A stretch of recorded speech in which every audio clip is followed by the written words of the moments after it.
괜찮아. 괜찮아요. 괜찮아.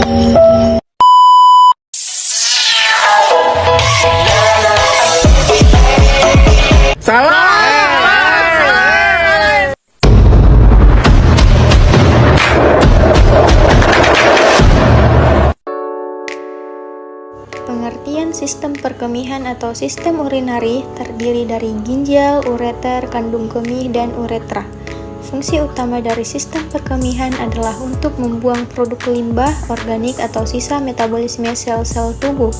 Beberapa fungsi lain yang tidak kalah penting adalah mengatur volume dan tekanan darah, mengatur konsentrasi ion-ion di dalam plasma, dan membantu menstabilkan pH darah. Setiap hari, ginjal akan menyaring darah, mengirimkan toksin, sisa buangan metabolik, kelebihan cairan, dan ion keluar dari tubuh itu dalam bentuk urin. Ginjal dalam bahasa Latin disebut ren, merupakan organ yang berperan sebagai pembentuk urin. Secara anatomi, letak ginjal adalah di dalam rongga perut pada bagian atas belakang, tepatnya di sebelah kiri dan kanan dari tulang belakang. Walaupun berada di dalam rongga perut, tetapi letak ginjal adalah retroperitoneal, berarti berada di belakang peritoneum, yang merupakan selaput pelapis bagian dalam dinding perut, sekaligus menjadi pemisah antar organ-organ dalam rongga perut. Sehubung dengan adanya organ hati, letak ginjal kanan sedikit lebih rendah dibandingkan ginjal kiri. Untuk ginjal seperti biji kacang dengan tepi bagian samping atau margo lateral cembung, sedangkan tepi bagian tengah atau margo medial yang menghadap ke tulang belakang adalah cekung, sehingga dapat diilustrasikan seperti dua biji kacang yang menghadap ke tulang belakang. Pada bagian atas masing-masing ginjal terdapat kelenjar suprarenal. Fungsi kelenjar ini tidak berhubungan dengan fungsi ginjal. Pada pertengahan bagian medial ginjal ini terdapat bagian yang disebut ileum renalis, yang merupakan tempat keluar dan masuknya pembuluh darah, ureter, dan saraf. Ginjal dilingkupi oleh pembungkus yang berfungsi sebagai pelindung ginjal dan juga untuk menjaga bentuk serta posisi ginjal. Pembungkus ginjal ini tersusun atas 3 lapisan. Yang pertama, lapisan paling luar disebut dengan fascia renalis, merupakan jaringan ikat kolagen. Di bagian luar lapisan ini dilingkupi oleh jaringan lemak yang disebut dengan jaringan lemak parirenalis. Yang kedua, lapisan di bawah fascia renalis disebut dengan kapsula adiposa renalis atau jaringan lemak pararenalis. Lapisan lemak baik parirenalis maupun pararenalis berfungsi sebagai bantalan bagi ginjal, berfungsi sebagai pelindung, dan membantu menjaga ginjal untuk tetap berada pada posisinya.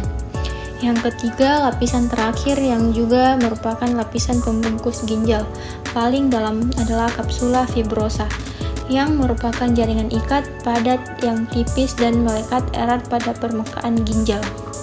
Bagian dalam ginjal dapat dibedakan atas bagian korteks dan medula, yang bersama-sama membentuk parenkim ginjal. Bagian korteks ginjal terletak lebih superficial dan berwarna lebih terang. Bagian yang terletak lebih dalam dan berwarna lebih gelap disebut sebagai medula ginjal. Bagian medula ginjal terdiri dari beberapa bangunan berbentuk segitiga terbalik yang dinamakan piramida renalis. Di antara bangunan-bangunan piramida renalis ini terdapat bagian dari korteks yang menjorok masuk ke dalam medula, disebut sebagai kolumna renalis. Setiap satu piramida renalis beserta dengan bagian korteks yang mengelilinginya merupakan satu lobus renalis. Masing-masing ginjal terdiri dari 5-11 lobus. Fungsi ginjal sebagai organ antara lain untuk memproduksi hormon, misalnya hormon renin yang membantu mengendalikan tekanan darah dan juga memproduksi hormon eritropoietin yang merangsang pembentukan sel-sel darah merah baru, serta turut berperan dalam menjaga keseimbangan asam basa dengan cara mengendalikan tingkat pH tubuh yang sangat penting agar sel dapat berfungsi secara baik. Dalam sistem perkemihan, tugas utama ginjal adalah proses penyaringan, reabsorpsi, dan juga rekresi. Ketiga hal tersebut penting dalam pengaturan volume urin, keseimbangan elektrolit, dan keseimbangan asam basa. Secara terus-menerus, ginjal akan menyaring darah untuk membuang kelebihan garam, produk sisa atau limbah metabolisme, dan kelebihan air dengan cara membuang dalam bentuk urin. Unit fungsional ginjal yang bekerja melakukan fungsi penyaringan adalah nefron. Nefron adalah unit struktural sekaligus unit fungsional ginjal. Nefron berada pada bagian korteks ginjal. Masing-masing ginjal memiliki kurang lebih 1 juta nefron. Satu unit nefron terdiri dari corpusculus renalis dan tubulus renalis. Yang pertama, corpusculus renalis merupakan suatu struktur berbentuk menyerupai bola yang terdiri dari glomerulus dan kapsula Bowman. Setiap glomerulus dilingkupi oleh selubung yang disebut dengan kapsula Bowman. Satu glomerulus dengan kapsula Bowman yang melingkupinya disebut sebagai badan Malpighi. Yang kedua, renalis tubulus cortostus proximal atau cortostus artinya bergelung. Bagian ini sangat aktif dalam melakukan proses reabsorpsi dan sekresi. Permukaan bagian ini dilapisi oleh sel kuboid bermikrofili. Fungsi mikrofili ini adalah untuk memperluas permukaan air. Selanjutnya yaitu ureter. Ureter merupakan sepasang saluran berbentuk tabung dengan diameter kecil yang mengalirkan urin yang dihasilkan oleh masing-masing ginjal ke dalam kandung kemih. Sama seperti ginjal, ureter terletak retroperitoneal. Ureter berawal dari pelvis renalis yang merupakan muara dari semua kaliks mayor renalis di dalam masing-masing ginjal dan berakhir pada saat bermuara ke dalam kandung kemih. Panjang ureter pada orang dewasa berbeda-beda, berkisar antara 25 sampai 30 cm. Dinding ureter tersusun atas 3 lapisan yaitu 1. Tumica mucosa merupakan lapisan dinding ureter yang paling dalam. Lapisan ini tersusun dari epiter transitional yang memungkinkan ureter merenggang saat dilewati oleh urin, dan lamina propria yang merupakan jaringan ikat fibroelastik. Yang kedua, tinuca muscularis terdiri dari serat otot polos yang berjalan secara longitudinal di bagian dalam dan sikrural di bagian yang lebih luar.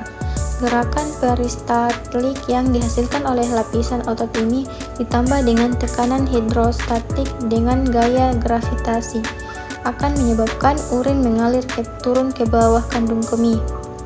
Gelombang gerakan peristaltik yang berawal dari pelvis renalis akan terjadi dengan frekuensi berkisar antara 1-5 kali per menit, tergantung dari kecepatan reproduksi urin oleh ginjal. Yang ketiga, tunica adventitia. Lapisan terluar dari dinding ureter merupakan jaringan ikatnya yang menyokong bentuk dari saluran ureter di dalam rongga abdomen dan rongga panggul. Fisiologi ureter.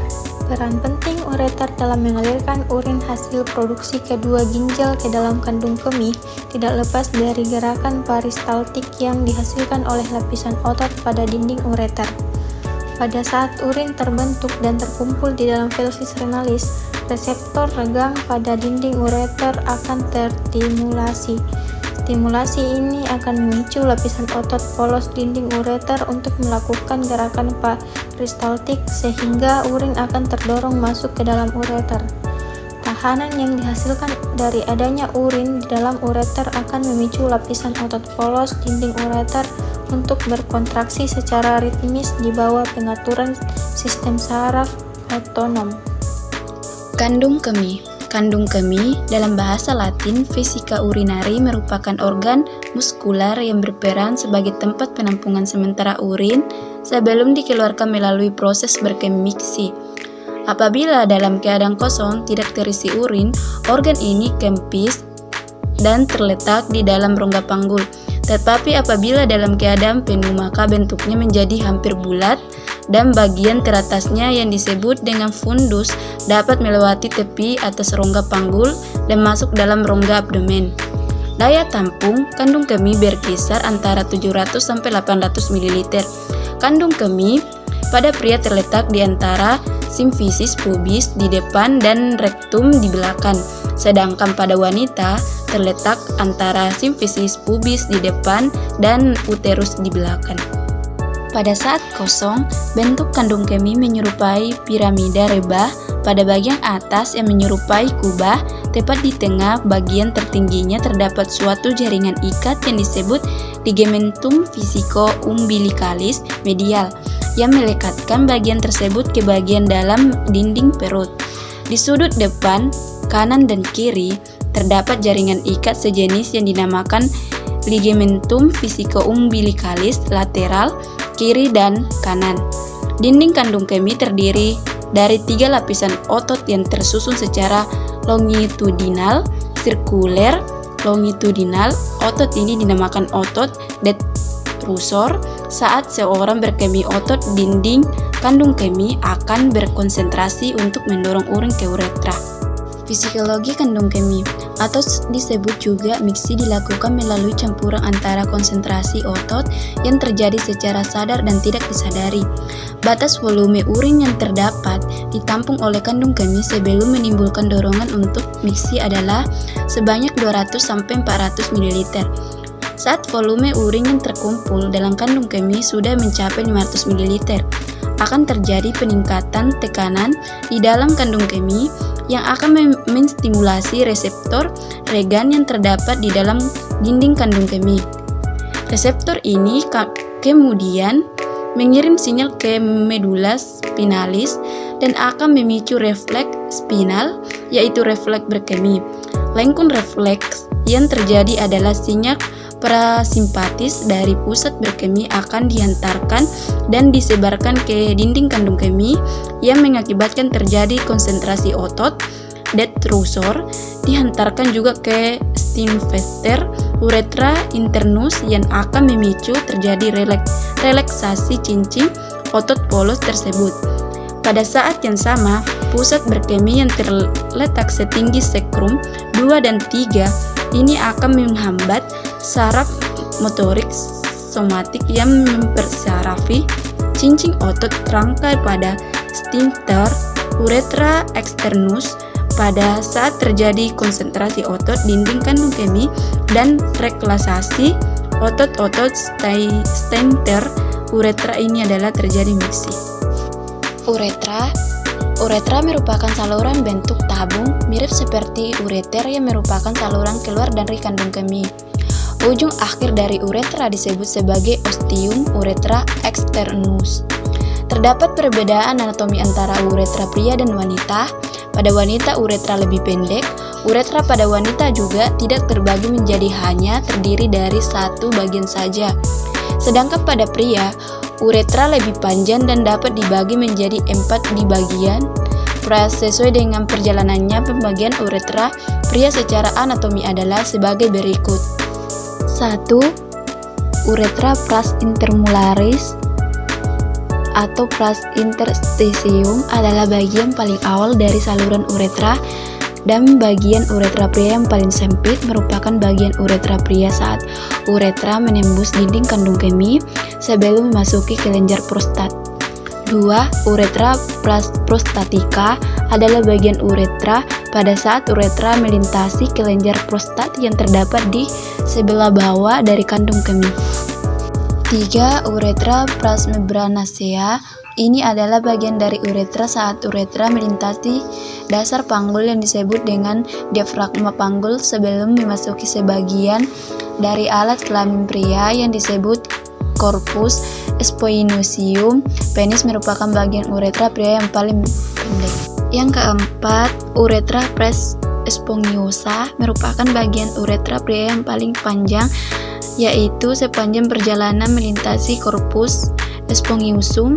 Penis mendekati bagian ujung sebelum mencapai ostium uretra externus. Terdapat pelebaran fisiologis dari uretra pars spongiosa ini yang disebut dengan cekungan navikuler. Fisikologi uretra. Fungsi uretra secara fisiologis adalah sebagai saluran keluar urin dari kandung kemih ke dunia luar. Terdapat perbedaan fungsi uretra antara pria dan wanita, di mana uretra pria juga berfungsi sebagai saluran reproduksi pria, yaitu mulai dari uretra prostatika, di mana uretra saling mengalirkan urin juga mengalirkan cairan seminalis saat terjadi ejakulasi. Lubang keluar dari uretra pada pria terletak di ujung penis, sedangkan pada wanita terletak di antara klitoris dan ostium. Vagina di uretra dilapisi oleh otot polos. Saat proses perkemihan, kontraksi otot ini menimbulkan gerakan peristaltik uretra, dan adanya perbedaan tekanan antara kandung kemih dengan lingkungan luar akan mendorong urin untuk keluar.